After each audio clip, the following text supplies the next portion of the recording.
consider it, perhaps even into its syllables, that we be filled with the gift of life, that we might live and live abundantly. Amen. When I was 18, my family moved to Michigan, and Lansing, Michigan, which, if that's the map, I guess from your perspective, that would be the map of Michigan, and I think Lansing's right about there. And so as an 18-year-old, I finished my freshman year in college and went home to my parents and found a job building billboards. We traveled around southern Michigan and ventured down into the corner of Ohio. No, I guess I've got it backwards. Ohio and Indiana. And in one of those trips down here where we're building billboards, it was a great job for an 18-year-old, outside building things, constructing things.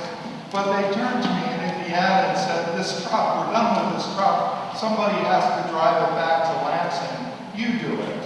And so I did. Now, I had never driven a truck before. And I didn't know much about trucks at all. This was a truck that had it was a full-size truck with a crane on top, a boom. And I didn't know, but the first crisis I had with it was at the gas station. I didn't know whether it took regular or diesel. I guess what I guess diesel. And I guess wrong. Do you ever drive a car that's designed to run on regular and try to do it with diesel? Well, after about 60 miles, it's driving along, spitting and sputtering and doing all kinds of things. I am becoming extremely stressed. I'm getting back finally to Lansing, and I'm in the middle of town, a town that I've lived in for all of 2 weeks, coming in from another end of town, trying to find my way back to the work base. And finally, I find the one street that I know will get me there. And I'm cruising along. The only thing I didn't realize about driving this truck was that the crane on top required a certain height to go underneath. And I missed it by about an inch. And so the crane buckled back. And I was able to get through without a problem. Got back to the yard, left it there, had a little conversation the next day about what happened. And the problems that I really screwed it up. About a week later, I got my first pink slip in my life. They said that there just wasn't enough work to support my position. You know, in retrospect, I'm sure they realized they just couldn't afford to keep me, even if there was enough work. But that was a shock. It never happened to me before. The first time, I don't know if any of you have ever been pink slipped, laid up, let go. In our gospel today, it's a story about a man who is getting pink slipped. He's being let go. He's called in the office. There are allegations that this man, who is a steward, who is a manager, he's the manager of an estate, which means in the ancient world, he was the one who worked for the owner and was the one who let out the property in that system of farming. It was agricultural, it was a subsistence economy where people, you let it out and the farmer would rent your field and he either paid you a percentage of his crop or some kind of a flat amount or cash, maybe. Cash wasn't very common. But his job, and he could also lend people things. He was empowered to act as the agent for the rich owner and extend credit and loans. And so the word came back that as he was carrying out his job, that he was wasting the owners, the rich owners' assets. He was not doing a good job. And so the story tells of how the rich owner calls him into the office and says, I hear you're not doing a good job, so you can't be my steward anymore. You can't be my manager, so present me your accounts, and we're going to be done with this.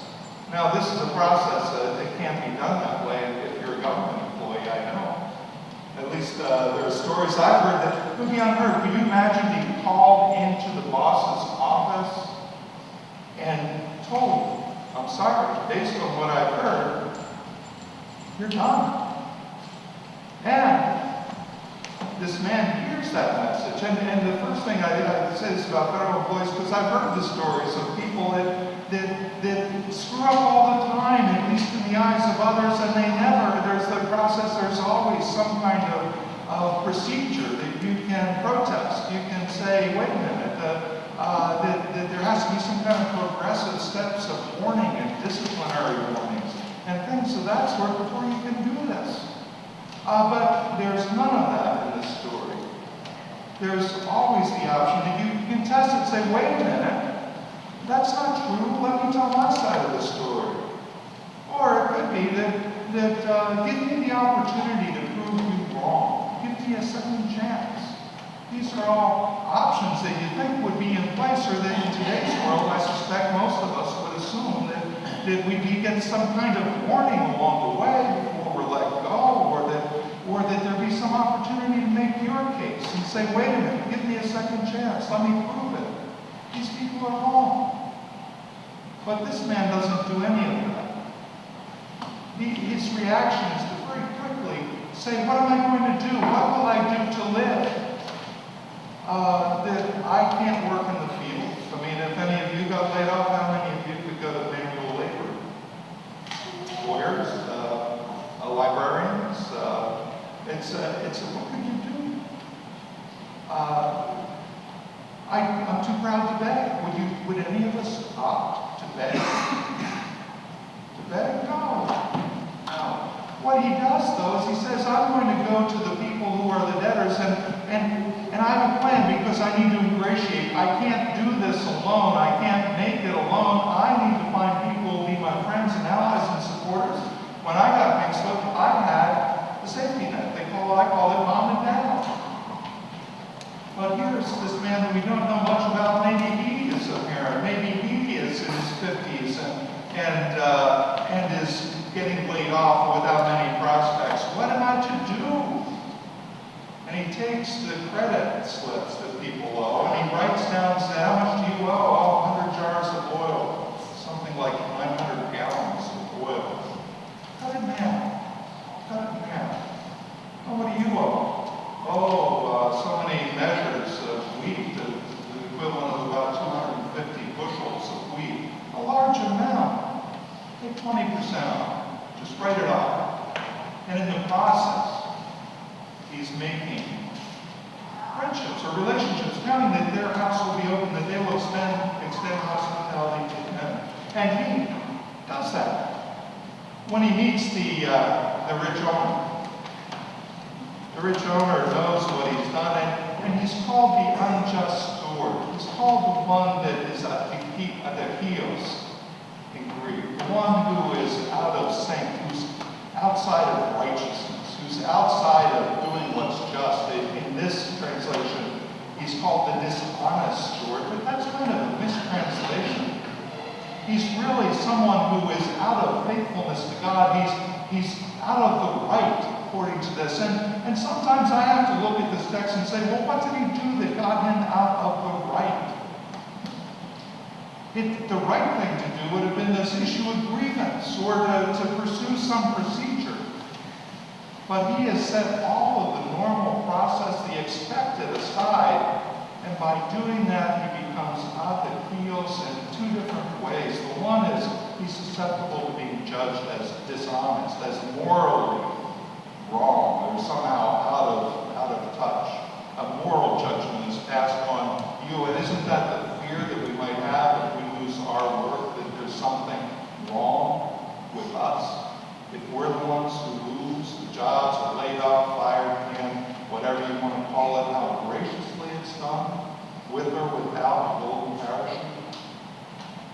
So he's adakios at one level. He is outside, he has stepped outside the normal process and procedure, what is normally expected, but he's also a practitioner of that he does an incredible thing where he might have normally said, if they're going to do that to me, I'm going to go out and exact my punishment on these people who owe and make them pay up. But instead, he sets the rules aside and he says, I'm here to forgive some of your debt, some of what you owe.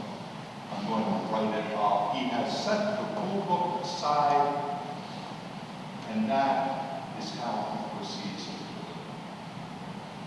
And his master, the rich owner, commends him.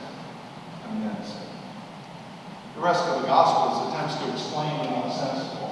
Really, these things don't make much sense. I mean, this story doesn't make sense as the way we normally think about the world, about the way work works. We want things to follow the rule book. We want it to be within the normal order. We want it to be predictable. We want to know that what we do, that it is a meritocracy, not something of privilege. That if I will receive what I deserve and what I merit, but there are times when merit is set aside and we see that. And people have to pay a price. And then the supreme question is, what do I have to do to live? And when this man makes his choices, the master sees what he's doing and commends him for doing what he has to do to live. That ultimately, the shocker, maybe in our DC context where people love to work, is that your work really isn't the final stop along the way. Your work is an important piece of life. It generates livelihood, but ultimately, when the work is pushed and shoved aside, you're stuck with this question, what do I have to do to live? And sometimes you may find that when you face that question, you find that there's something much more abundant and gracious. Paul, in writing to Timothy, the epistle of Timothy, talks about pray for everybody. Pray for your kings. Pray for your kings. But remember that God wants to save you. Jesus is here to bring saving your life and taking you to the truth. There's only one God. And it's noteworthy on this front because the little revolutionary tactic in the prayer is pray for your kings, not Caesar.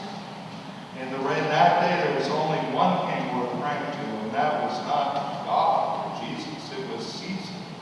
It was the rich emperor, the ruler over all. And this letter reminds us that as you pray for the kings, you're praying for all who have authority in your life, for your bosses, for your presidents, for your rulers, for your kings, for your supervisors, for your school principals, for your teachers. Pray for them. They do have power in your life. But remember that there's only one God. And that is a God who wants you to live life to the fullest, with eternal proportions, a life that you can't find in a 9 to 5 context, or a 9 to 6, or an 8 to 10. A life that is filled by the grace of God with the assurance that when you enter into that life, this God is one who commends your effort as one that is life-affirming. Big question in life. What do I have to do to live? And the lesson comes back over and over and over again. Love your neighbor as yourself. Love the Lord your God with all your heart, with all your mind, with all your strength, and your neighbor as yourself. And when this unemployed servant loved his neighbor, relied on God, he met a commendation that is extended to you